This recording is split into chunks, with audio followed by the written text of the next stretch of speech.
What's going on, my broskies? My name is Toadski, back again, here to bring you guys yet another One Piece Treasure Cruise video. And of course, now we can go ahead and super evolve this Vivi Rebecca, man.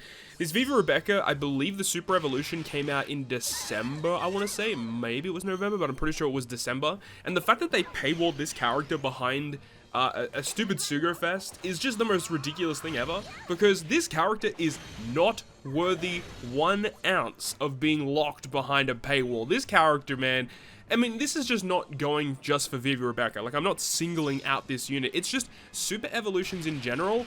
I just am like so disappointed about the way that they handled these characters. These characters should be way more powerful than what they are currently given to us with these recent 6+s. And while some of them do come out and they are quite good, you know, high level characters, but it's just such a shame because a majority of them are nowhere near the level of where they need to be. And Vivi Rebecca is just one of the characters that we're going to be covering here that just does that. It just falls into that category of, like, yes, it does buff the character. It is a buffed version of the original unit, but they don't go that extra mile to make the character like a unit that you would actively want to use in content. So let's break down exactly what's going on here. So the captain ability, it has a lot going on. There's a lot to talk about, but like really, while it looks like a lot of text, it's pretty simple. The character doesn't really do all that much.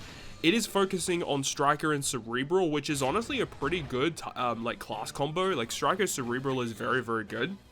But the issue stems from the fact that this character's captain ability really focuses in on having type advantage, where it gets like a base boost of like either 4.5, 4.25, whatever it is, but then you also get a 1.2 or a 1.3 or a 1.35 times color affinity boost, depending on who's your captain at the time, and that's where the big damage comes in. So if you're attacking with type advantage, the damage this character provides is actually quite substantial. But that's the thing, is you're not always going to be attacking with type advantage. You're going to have to attack neutrally a lot of the time, and that means that you're just going to be having less damage output. So characters that are able to provide you with, you know, the higher constant captain effect multiplier are just infinitely more valuable compared to characters like this. They've done this in the past where they have captains that are really low boost but then give color affinity boost, and when you multiply them together, yeah, it actually works quite well, but like, it's just not good enough. It really isn't.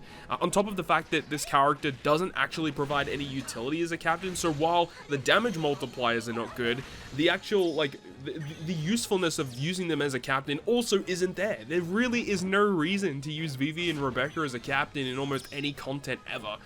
There is like one circumstance where this character is actually used as a captain, and it is the arena that came out alongside this character, which was the Arena Frenosuke.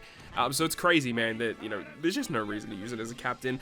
They do have the ability to extend the duration of chain locks or chain additions by 2 turns, but in 99.999% of cases, that's gonna be pretty redundant and it won't really matter, because even if they do have a useful ability in extending the duration of, you know, at a certain chain buff, like, why would you use this character as a captain? Like, if I'm running a Cerebral team, I would much rather use Uta in almost every single circumstance over this character.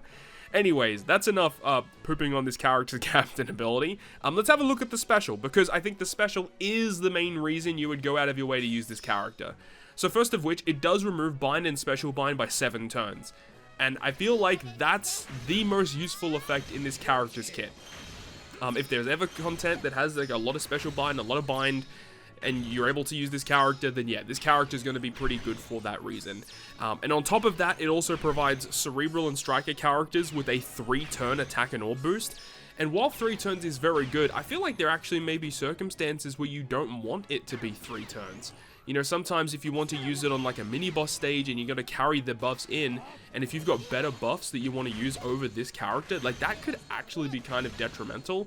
I don't think it's going to come up that often, but it's something worth actually noting, because that could be a potential issue. But still, like, great utility. Attack and orb boost for Striker and Cerebral is obviously very good, and they combine into their dual unit for 3 turns. And another thing about the attack and orb boost that they provide is that they come out naturally being able to be buffed twice. So that is also kind of unique. but the actual buffs themselves, like it's 2.5 attack, 2.25 orb boost, you need to buff them quite a fair amount to actually make them worthwhile. But again, if you use this character as a sub, you know, and you got a really good captain with good multipliers, this 2.5 attack, 2.25 times orb boost is probably going to be enough to carry you through.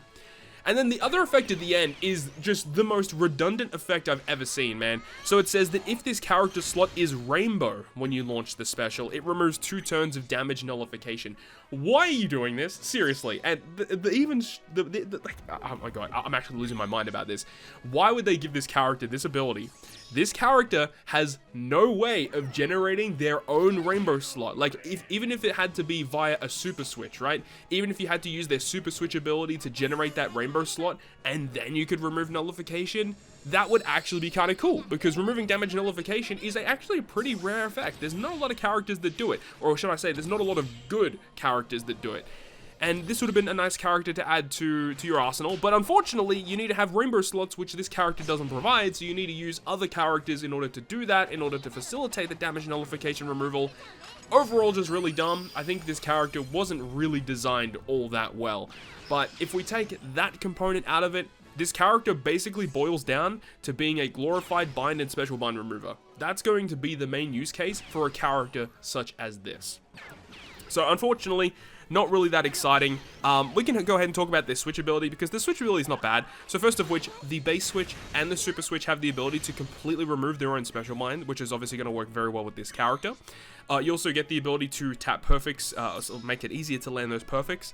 It also changes adjacent slots into matching, and with their super switch, that goes through block slots. I wish that the rainbow slot removal would have been in this character's super switch ability as well.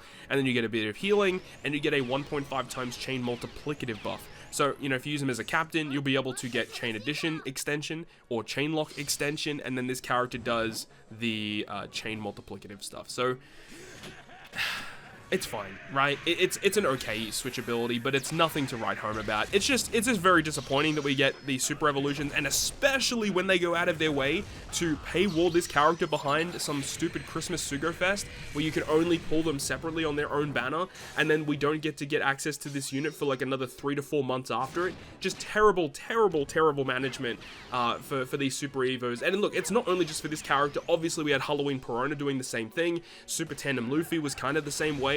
But then also we have like the waifus, the Anniversary Legend waifus. We don't get to super evolve those characters until May. So I really don't like the way that they do this, and it doesn't even make sense, because the characters are not good enough to even be paywalled. It's just the dumbest stuff ever, man. So anyways, that's going to wrap it up for me. Overall, you can tell I'm pretty pissed off about these Super Evos. I really hope that they are just much stronger. I might make a separate dedicated video for Super Evolutions, because that's how much this specific thing pisses me off, man. Anyways, hopefully you enjoyed the video. You enjoyed my little ramble. And if you enjoyed it, make sure to go ahead and leave a like. And if you want to stay up to date with all the content I post, including more One Piece Treasure Cruise content, make sure to hit the subscribe button down below. Other than that, I'll see you guys within the next video.